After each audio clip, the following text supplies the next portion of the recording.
신중호의 신중한 시선 앵커 브리핑을 시작하겠습니다. 간밤에 미 증시는 3대 지수 모두 오름세를 보였습니다. 여전히 경제 지표가 둔화되고 있지만 경기 둔화는 맞지만 경기 침체는 아닐 것이라는 그런 안도감이 유입이 됐는데요. 바로 이제 블라드 총재가 은행 위기에 대해서 단호하게 얘기했습니다. 그렇게 리세션 그리고 크라이시스, 즉 위기로 가진 않을 것 같다.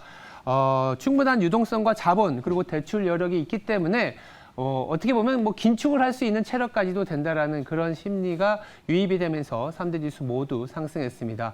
오늘 저녁에 미국 증시는 또 부활절을 앞두고 연휴를 앞두고 있습니다. 휴장을 하고 있기 때문에 앞으로 지켜봐야 되는 지표들 중심으로 말씀드려보도록 하겠습니다. 먼저 봐야 될 건 아무래도 오늘 저녁에 고용지표가 발표되는데 우리 시장에서도 아마 예상치를 반영하면서 움직이지 않을까라는 생각이 들고 있습니다. 보시면 아시겠지만 미국의 고용자 지수가 오늘 저녁에 발표가 됩니다. 예상치는요, 22만 건이 전월 대비 증가할 것으로는 보고 있습니다.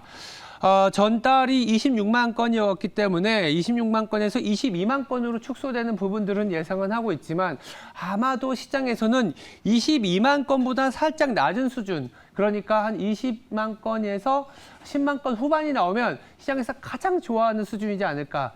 즉 경기 침체까지 가진 않지만 그리고 또 긴축에 대한 우려를 주지 않는 선에서 멈추는 그런 정도가 좋지 않을까라는 생각을 하고 있는데요.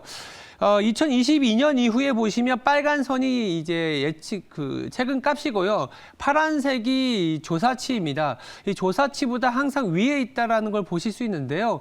그러다 보니까 최근에는 이제 ADP 고용서라든지 구인 건수로 인해서 경기 둔화 시그널이 나오긴 했지만 그래도 아직은 탄탄한 고용자 수로 인해서 경기가 침체로 가지는 않을 것이다. 이런 안도 심리도 같이 유입이 되고 있습니다. 오늘 저녁에 나올 고용지표를 먼저 말씀을 드렸고요. 이 고용지표를 말씀드린 이유는 아마도 우리 시장은 이제 고용지표를 기다린다라는 어떤 그 눈치 보기 장세, 더불어서 다음 지표를 보시면 물가까지 좀 기다려야 되는 그런 눈치 보기 장세가 연출될 수 있습니다. 다음 주에 발표되는 미국의 CPI가 또 보다 중요한 데이터이기 때문에 우리나라 시장은 먼저 눈치 보기 장세가 연출되지 않을까라는 생각을 하고 있는데요. 지금 다음 주 중반에 발표가 예정이 돼 있는데요. 미국의 CPI는 6%에서 5.2% 정도로 내려올 것으로 보고 있습니다. 거의 2021년 이후에 최저치가 될 수 있는 수준인데요. 이렇게 되면 이제 아무래도 긴축에 대한 부담은 좀 떨어질 수 있습니다.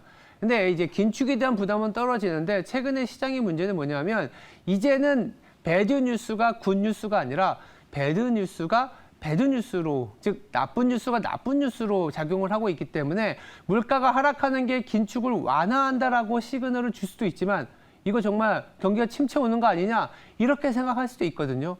그러다 보니까 같이 봐야 되는 지표가 바로 이 시간당 평균 임금입니다. 제가 한번 이제 가공을 해봤는데요.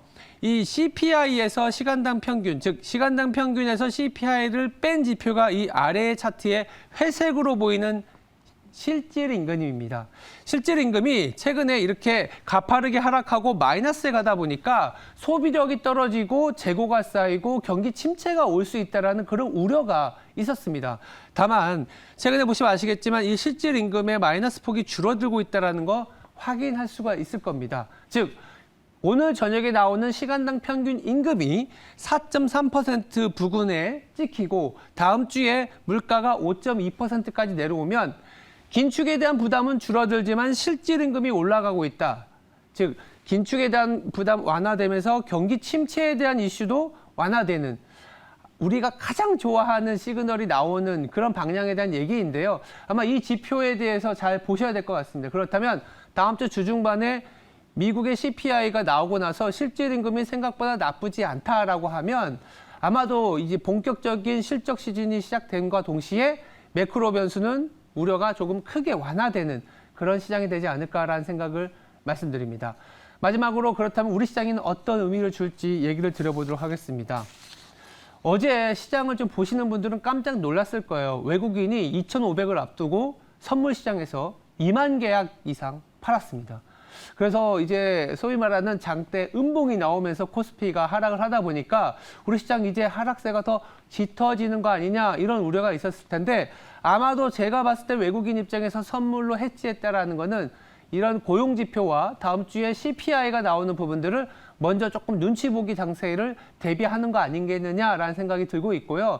본격적인 하락세는 아닐 거라고 보고 있습니다. 다행히 간밤에 미국 증시가 올라졌고 더불어서 이제 순환매, 빠른 업종별로의 선순환이 일어나면서 시장은 좀 갇혀 있지만 내부에서의 업종 간의 좀 수급 체인지가 발생할 수 있을 가능성이 높은데 그 힌트를 외국인에서 한번 찾아봤습니다. 연초 이후에 우리나라에서 외국인들이 가장 많이 산 업종순, 즉 시가총액을 감안한 업종순을 그려봤습니다. 가장 많이 산 업종이 무엇일까요? 바로 미디어, 교육, 즉 엔터 쪽을 상당히 집중하고 있고요. 유틸리티와 필수 소비재 등 약간의 안전자산에 그러니까 약간 방어주도 사고는 있지만 그 밑에 보시면 반도체, 기계, 자동차, 즉 한국의 수출 업종 중심으로 매수세가 들어왔다는 점도 주목해 보셔야 될 것 같습니다. 이 말은 뭐냐?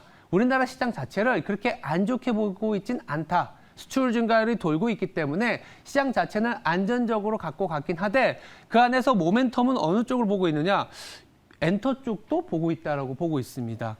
최근에 이제 우리나라 시장이 상당히 일부 업종에만 쏠려 있는 것 같긴 하더라도 이렇게 조금씩 퍼져나가는 업종들이 많다는 점을 좀 기억해 보시면 살 게 많아지는 시장으로 전환되고 있다. 이렇게도 해석할 수 있겠습니다.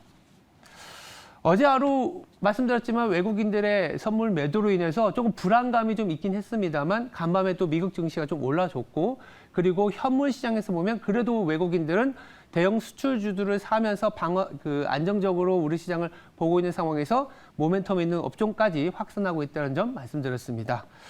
오늘 하루도 성투하시기 바랍니다. 감사합니다.